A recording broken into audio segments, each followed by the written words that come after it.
सुनो बच्चों, एक बहुत पुराने जमाने की बात है। एक बादशाह थे जिनका नाम केलन था। उनका महल बहुत बड़ा और खूबसूरत था, लेकिन बादशाह हमेशा उदास रहते थे। वो एक सच्चे दोस्त को ढूंढ रहे थे। एक दिन बादशाह ने आम लोगों वाले कपड़े पहने और वो अपने शहर में घूमने निकल पड़े। शहर के बाहर उन्होंने एक बच्चे को देखा। वो बच्चा मिट्टी से खेल रहा था। वो मिट्टी से छोटे छोटे खिलौने बनाता। खिलौने बहुत ही प्यारे थे, लेकिन वो एक अजीब काम कर रहा था। वो एक खिलौना बनाता, फिर उसके कान में धीरे से कुछ कहता और फिर उस खिलौने को तोड़ देता, तोड़कर वापस मिट्टी में मिला देता। बादशाह बहुत हैरान हुए। वो बच्चे के पास गए। उन्होंने पूछा, तुम इतने सुंदर खिलौने क्यों तोड़ रहे हो? बच्चे ने ऊपर देखा। उसकी आंखें बहुत चमक रही थीं। वो बोला, मैं इन्हें तोड़ नहीं रहा, मैं इनसे एक सवाल करता हूं।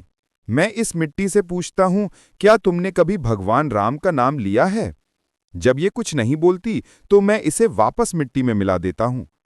ये सुनकर बादशाह दंग रह गए। इतनी छोटी सी उम्र में इतनी गहरी बात।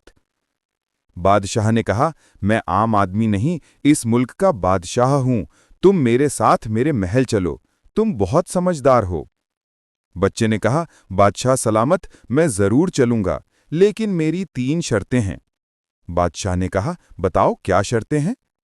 बच्चे ने कहा, पहली शर्त, जब मैं सो जाऊं तो आपको जागना पड़ेगा, आप मेरी रक्षा करेंगे। दूसरी शर्त, जब मैं खाना खाऊंगा आप भूखे रहेंगे। और तीसरी शर्त, जब भी मुझ पर कोई मुसीबत आए आप अपना सारा काम, अपना राजपाट सब छोड़कर मेरे पास आएंगे। बादशाह ये सुनकर खामोश हो गए। उन्होंने कहा, बेटा ये तो नामुमकिन है। मैं एक बादशाह हूं, लेकिन मैं भी तो एक इंसान हूं। मुझे भी नींद आती है, मुझे भी भूख लगती है।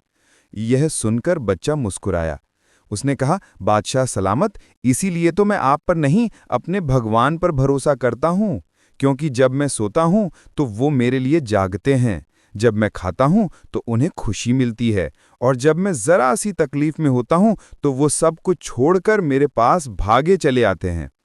बादशाह को अपनी गलती का एहसास हुआ। वो महल वापस गए, लेकिन अब उनका दिल बदल चुका था। उन्होंने समझ लिया था कि सबसे बड़ा और सच्चा दोस्त कौन है।